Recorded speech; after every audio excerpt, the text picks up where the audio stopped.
Welcome to the Leadership Exposé podcast. This podcast is for purpose-driven leaders at diverse levels and organizations around the world who are seeking to scale and transform their leadership, to level up their business, and to create an impact in the lives of people all around them. Business and boardroom topics, trends, innovation, transformation, and the intersection with leadership is the focus. We enable success. I'm your host, Stephen Paul. In this episode, I'm delighted to have Maria Scarangella, president of Scarangella Consulting LLC, an executive coaching, leadership development, and HR service consulting firm. She has previously held executive roles in the areas of enterprise talent and learning, and has managed large sales, service, HR, and operations units, amongst other areas. We will learn about how Maria brings leadership development, emotional agility, and talent investments to life, amongst other areas. Welcome, Maria. How are you doing? I'm good. Thank you so much for having me today. Wonderful. Maria, it's a wonderful Tuesday here in London. What about you? Where are you located? I'm located in Tucson, Arizona. Have spent a lot of time in different places, lived in New York and San Diego, moved to Tucson, moved to DC, and now back in Tucson, enjoying this beautiful weather. Let's explore that a little bit more. Tell us a little bit more about your personal and professional journey and all these different cities that you've been living in, and how you've navigated through your professional journey as well. So I have a pretty unique background. Recently, I've been called a unicorn because I worked for Geico for 37 years, and people don't stay that long. I've had a variety of roles, and I was involved in many startups within the company, and it was pretty exciting to be part of startup projects while having the safety and security of a big company. But then, I'd always thought about going out on my own, and this summer I took the big leap. So I'll tell you a little bit about my story. Yeah, congratulations. That's a huge, first of all, that's a huge milestone to have actually made that decision. But keen to hear more about that journey. So go on. Thank you. So when I was a senior in college, I applied to Geico, and it was right after Hurricane Gloria. And I was told if I could come in the next day, I could have the job. And hurricanes have always had an impact on my career. My heart goes out to all those people in Florida that are suffering and rebuilding, and I wish them well. So I graduated college and then became a recruiter and then a benefits specialist and an HR business partner in our New York office, which handled about 10 states in the area. And I thought I was on the fast track. I had gotten my MBA. My goal was to be the HR director. And our RVP said to me, I have some advice for you. If you really want to guide and advise the business, you need to know the business. I had just had my first daughter and was promoted to the homeowner sales and service manager, completely out of my comfort zone. Which taught me a lesson of get comfortable being uncomfortable and try new things. So then Hurricane Andrew hit Florida, and Geico changed the strategy about writing homeowners policies. And the executive vice president, who later became our CEO for 25 years, said to me, I need you to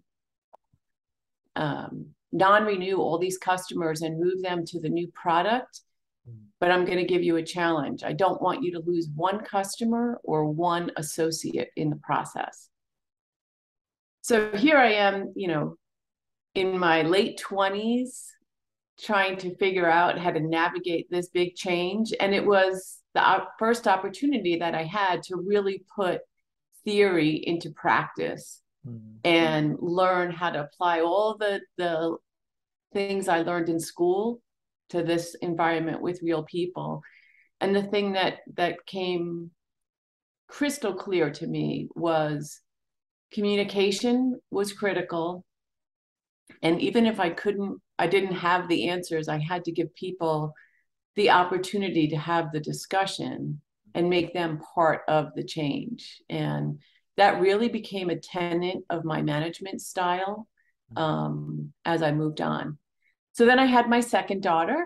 I was moved over to the auto side of the business, and then I was asked to move to San Diego as the HR director. We were opening a new regional office and growing, and this was in 1999 when the gecko was born, and people probably know of the gecko. Mm-hmm. And that was a great job. And then I was asked to move back to operations, and I managed the service unit for 10 states. And then we were continuing to grow, and I became the sales director for the 10 Western states. And that was a job that I loved. And we could talk a little bit more about that. But we became number one in the company as a unit. And then I was asked to move to Tucson because we were moving 7 of those 10 states over to Tucson to handle the growth. And in that job, I was the assistant vice president leading operations. And it was a lot of responsibility. I was responsible for 1.5 million customers, $2.5 billion in written premium, and 400,000 in sales. But the most important thing about that role was building the team again. And everything that I did always came back to building a strong team. So in 2018, I was asked by our CEO to move to DC and run our talent and learning operations for the whole enterprise, which was pretty exciting. And I think the difference for me was I was able to solve the real business problems because I had walked in the shoes of the leaders that I was supporting.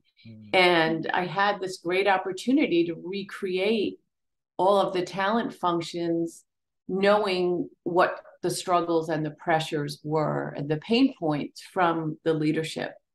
I also had a really unique perspective because I said, I don't want to go in as this fluffy leader. I had managed a P&L. So I started with what I called HR economics and build out the financial costs of all the decisions that we were making and all the work that we were doing. So we had a really good foundation. So we calculated the cost of an application, the cost of hire, the cost of turnover, the cost of training, and set our goal to deliver 10x value for each of our projects. And we were able to do that. And then we took the savings that we delivered and invested those in future projects. Amazing. And were you doing that internally within HR, or were you doing that for the business areas as well, or both? It was a team that was separated from HR. So the way that we were organized is we had a wonderful HR vice president who handled all of the HR functions, compliance, benefits, payroll. And we were a separate unit that was responsible for talent acquisition, onboarding, enterprise learning, and we worked very closely with the business. All of the work that we did served all of our staff throughout the country. And it was less focused on HR. It was just about how HR could help facilitate the needs of the business and operations. Yeah. So Maria, you as you were describing, your journey where you mentioned about building teams and working as a, business partner, strategic business partner, but also looking at the economics as well.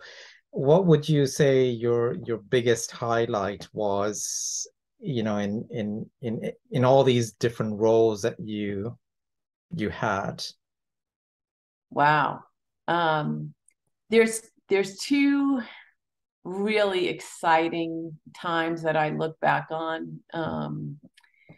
The first is when we, as the sales team in San Diego, went from worst in the company to first. And I always like a good challenge. And my boss at the time said, um, how are you going to take you're taking over this team that's ranked worst. Mm, What are you going to do? And I said, we're going to become first. mm, And once I said it out loud, we put all the pieces in place to deliver that. We had a strong leadership team, mm, but we needed to be united and we needed to be clear. So we spent a lot of time getting clear on what our goal was, mm, building that infrastructure. We got really excited about coaching and celebrating the wins, and we built an amazing culture that was set on high expectations and support, and mm. really challenging people to be the best version of themselves. So you don't have to do it like I am, or you don't have to do it like the person next to you. Bring your unique skills, but Mm. you need to bring your best. And that was a really exciting time. And I knew that team wasn't going to stay together forever, because when you have talented people that are excelling, they get promoted and move to other areas. But we did so well that Warren Buffett came and served us dilly bars. Wow. Yeah. Amazing. So that was pretty exciting. Yeah. I would say the second most impactful part of my career was when I took over the enterprise talent and learning. And I had met with the team, and I inherited a team that was from different areas, and we had pulled people from different parts of the company to try and unify and get one strategic group together. So we had pulled in the people that were responsible for recruiting and the advertising, and we pulled in the selection people and the training people.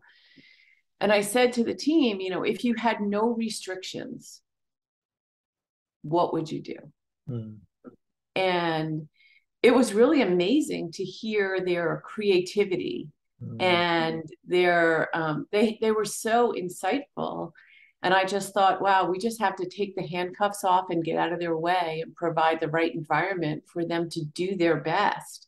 yeah. And we really transformed the way that we hired, selected people, and trained people. And I had a great person on my staff who had the idea. She said, we're going to flip the classroom, and it's going to be leader driven, and it's going to be aligned with the fun environment that we have in our commercials. And let's make learning insurance fun. So we implemented AI speech coaches and avatars, and really just changed the whole experience for people. And we did it at a lower cost, and we got better results and decreased the turnover. So that was a pretty exciting accomplishment. Yeah. It's such an important aspect when we bring talent and people into the whole mix of them providing their views as well. And like I had my own learning experience when I realized that it doesn't all have to come from a leader. The people will surprise you with their with their views and with their insights and with their creativity if you actually just involve them and if you actually include them and ask them. And it also builds that sense of trust and ownership as well, and that Mm-hmm. excitement. So I can completely relate to that particular highlight. So well done you on that one, Maria. So I'm Thank you. curious, um, your areas of focus now, and you've had a major milestone in the summer where you've actually moved on to start your own business, and considering all the great things that you've accomplished at Geico and the different roles, the inward, outward, working with different leaders and so forth, where is your area of focus uh, these days?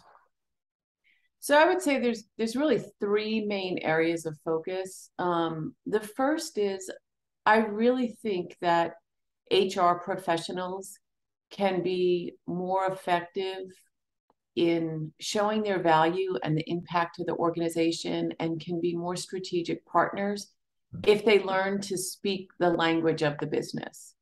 So I call it HR economics, and understanding all the costs and then all the value that you bring. And if you think about, you know, every job that we have is, it involves a person and an impact on the organization. And if you can calculate the value that developing them and the gaps in performance and the cost of turnover, it's a very compelling story. And I think training the HR leaders to have those discussions makes them more of a strategic partner. So that's one of the areas that I'm focused on.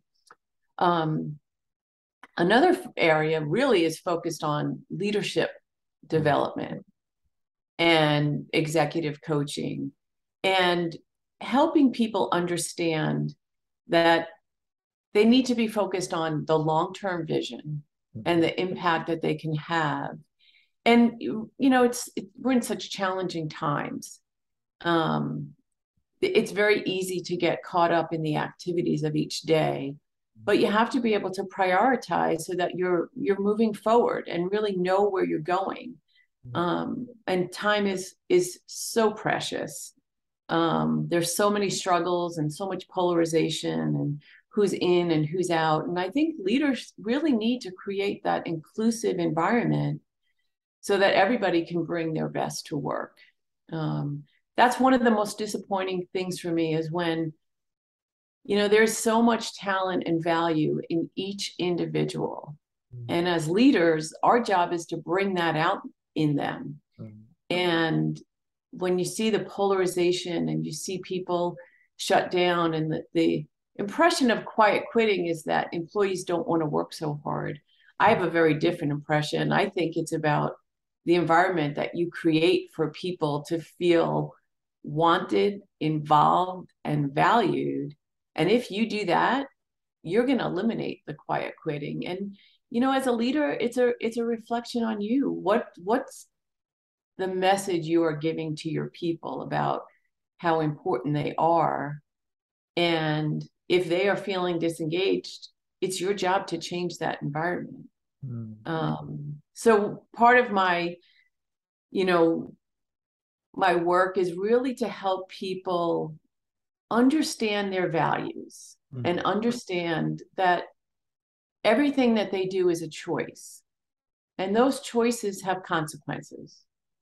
So I always, the way that I worked through this and this challenge, and, you know, no one's ever perfect and it's never going to be perfect.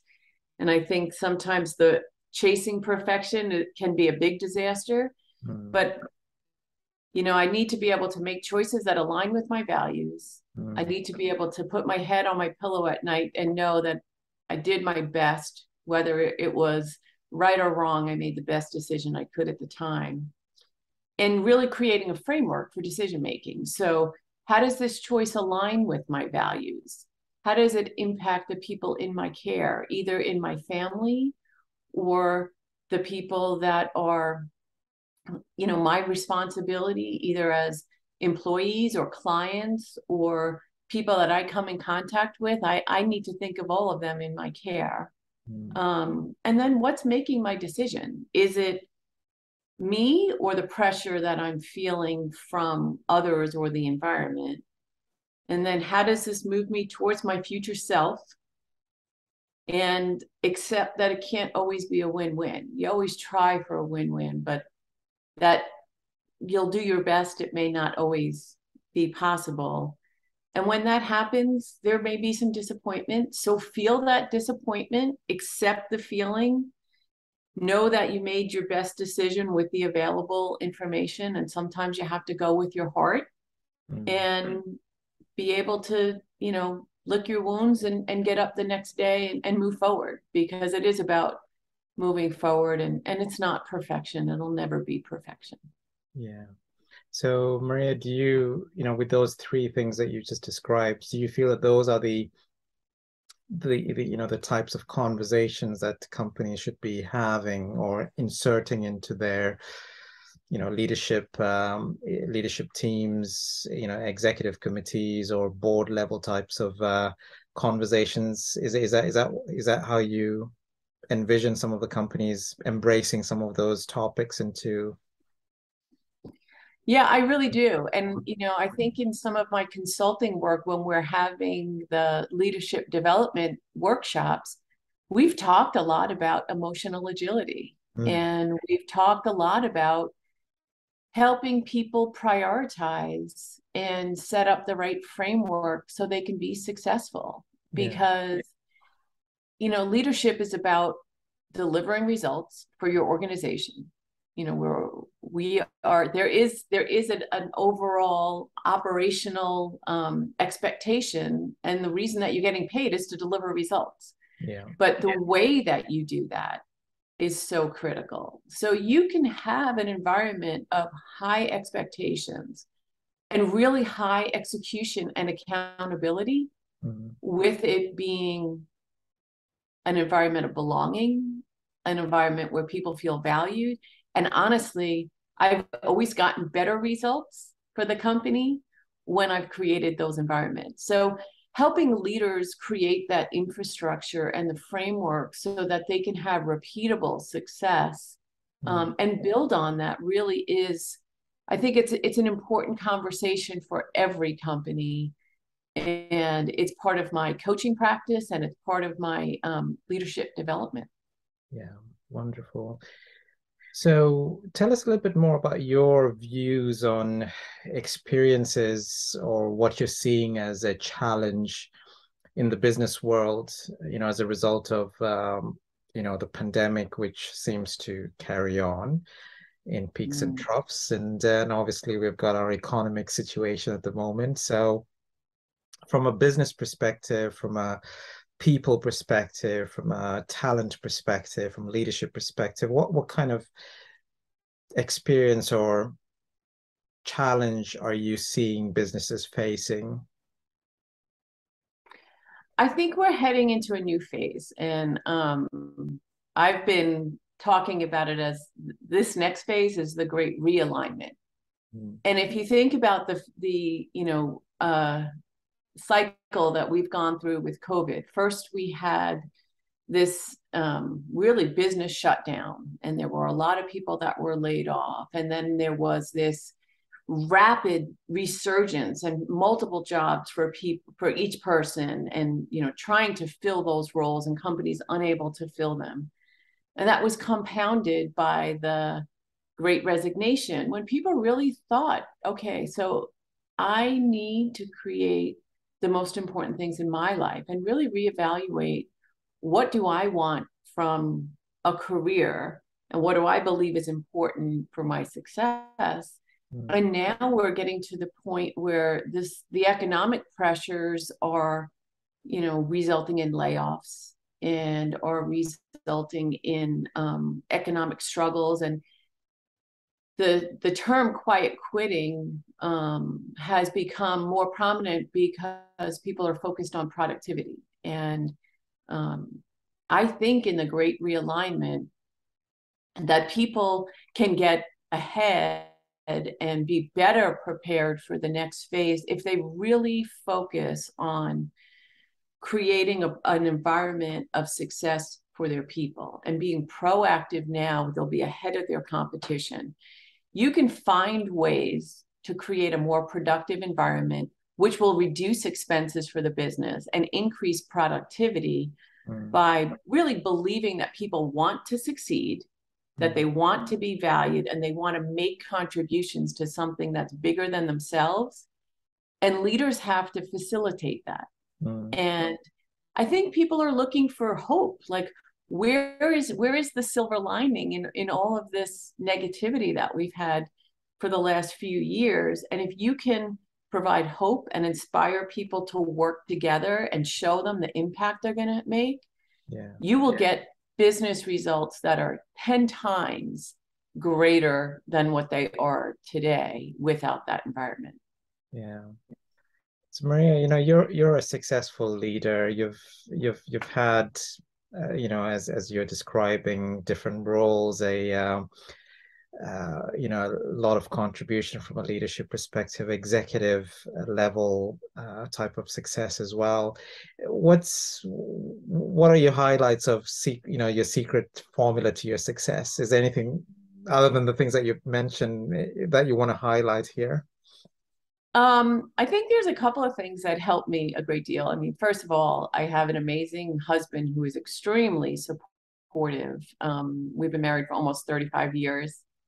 And without his support and his flexibility with moving many times over, the course of our lifetime, um, that created a lot of challenges. I also have three amazing daughters.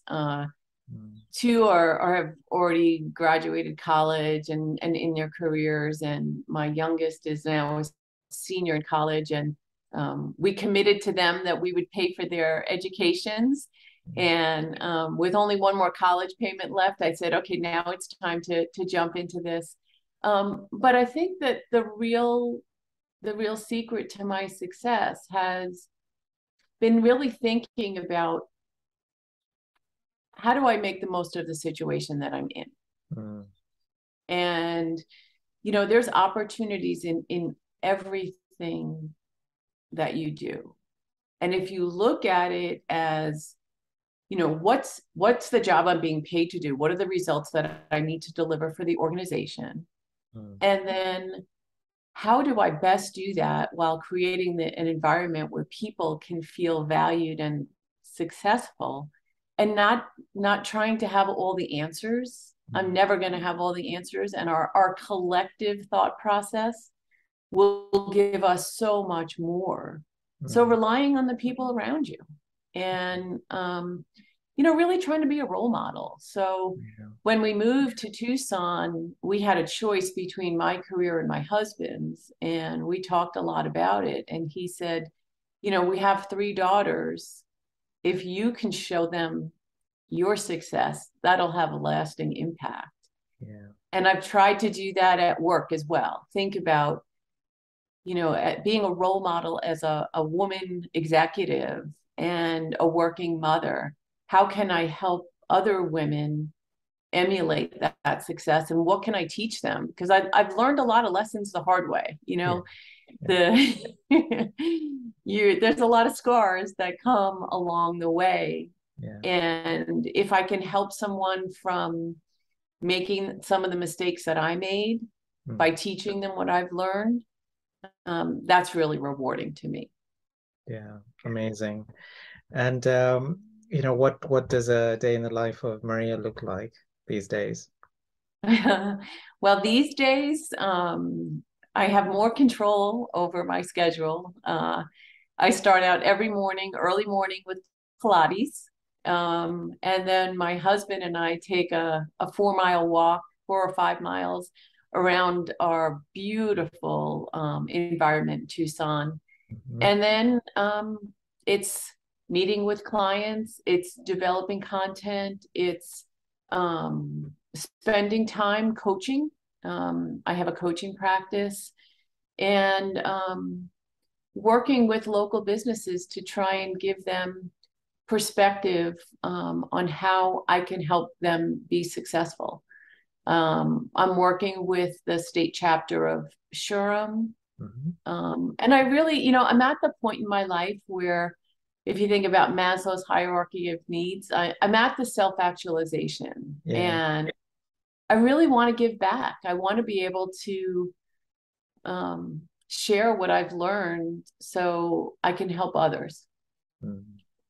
Wonderful. Maria, we're coming to a close very shortly. Are there any closing messages or a challenge or key messages that you want to share with other business leaders or people, families, anyone in your ecosystem?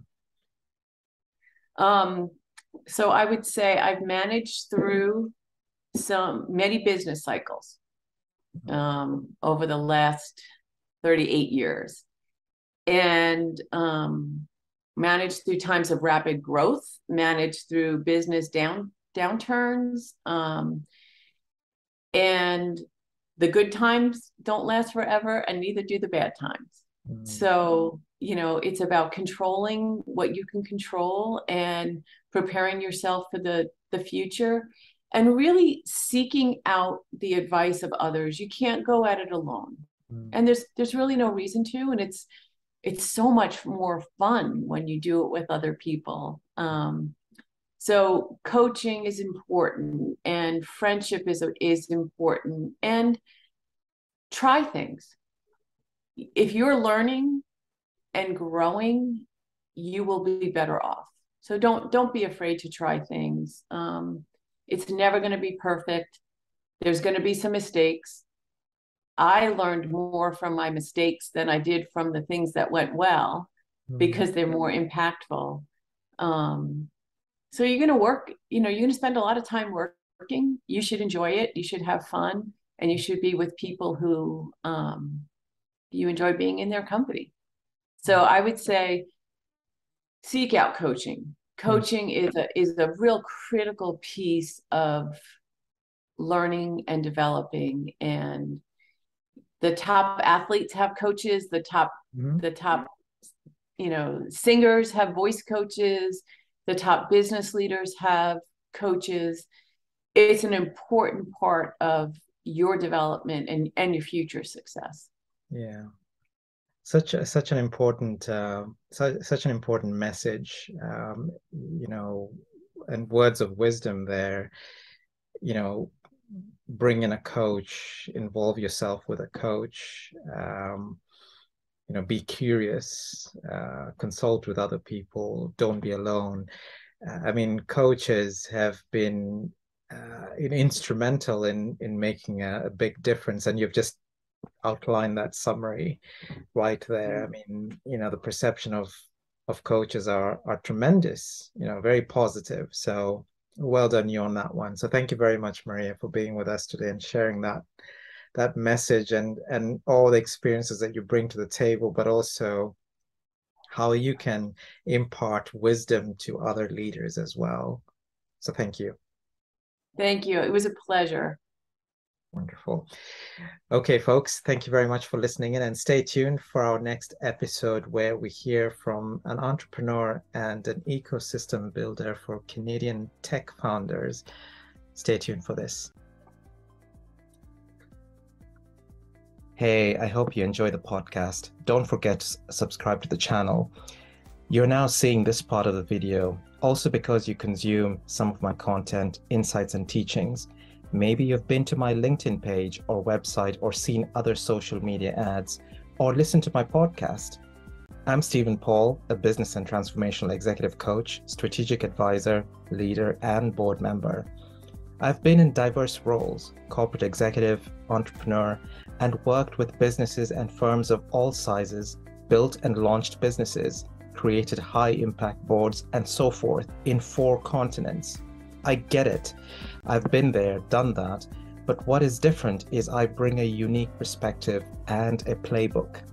I've helped 100+ business leaders just like you to scale and align their leadership, top teams, the board, and overall business for growth.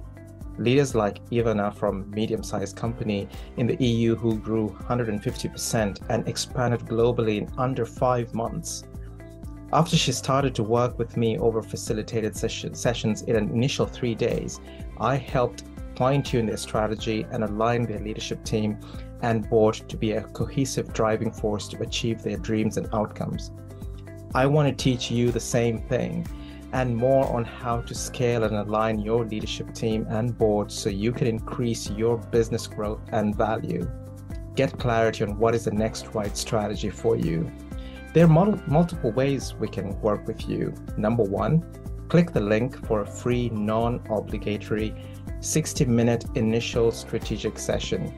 Let's get a feel for your dreams, your vision, your challenges, and let me convert that into a route map for you where we can co-develop and co-pilot.